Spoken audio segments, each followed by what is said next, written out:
Welcome to Urban X Real Talk Fitness Radio, where we challenge the fitness between your ears. I'm your host, Tiaja. I'm one of those people who is wired, or blessed, if you will, to see a sliver of hope in the direst situations. And no, I'm not an eternal optimist. I'm a lot more pragmatic than that. I seldom look at the world through rose-colored glasses unless I can see, hear, taste, touch, and smell the roses for myself. So when all the panic began regarding COVID-19, I took a measured step back and observed not what the news media narrative was pronouncing, but how real people, everyday people, were reacting to the closures and eventual cancellations, indeed, the near shutdown of everything we considered normal. But here's what I do know. We human beings are amazingly malleable and resilient, but when change comes in the equivalent of an onslaught, it tends to trigger our fight and flight response, bypassing the mechanisms of rational thought.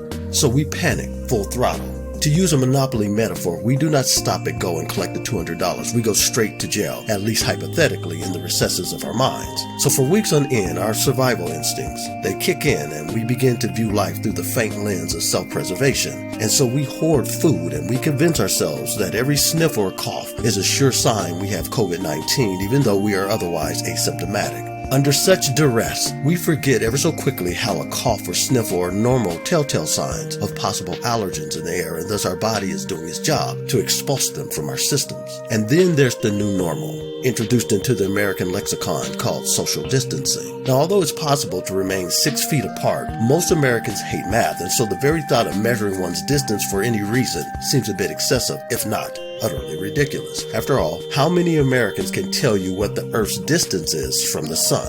See, I'm sure you get my point. Still, regardless of how averse many are to the idea of social distancing, they have adapted. And this is where this episode begins. There are life lessons we can learn during this COVID-19 epidemic. The other day, I went to a park here in Vacaville, affectionately known by the natives as Pina Adobe and Lagoon Valley.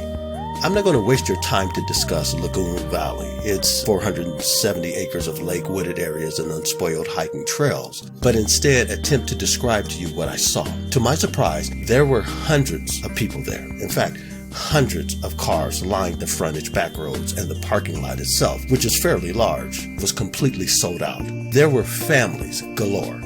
Fathers, mothers, daughters, and sons, something I couldn't have possibly expected nor had ever seen at this park with the exception of some major scheduled event. Hundreds of people hiking, frisbee golfing, which reminds me, I gotta learn frisbee golf one day, horseback riding, walking, jogging, picnicking, bird watching, and relaxing. Yes, relaxing.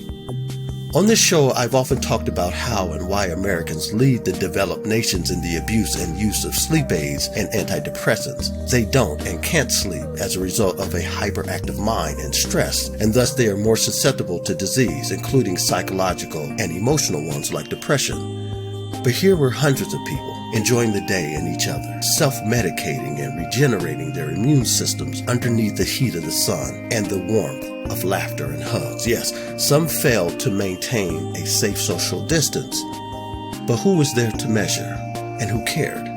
Young children were carried on strong shoulders, and they greeted one another like only children can do, like kings riding elephants, like new kingdoms being discovered for the first time.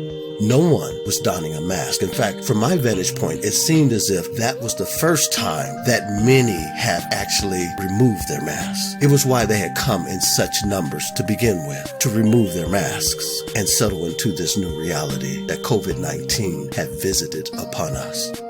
See, no matter our so-called race or religion or nationality or political differences, we are in this fight together. I am my neighbor's keeper.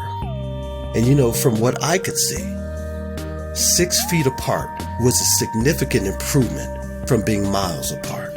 Dear friends, I wish above all things that you prosper just as your soul prospers. You've been listening to Urban X Real Talk Fitness Radio with your host Tiaja. Until next week, as always, walk in health and peace.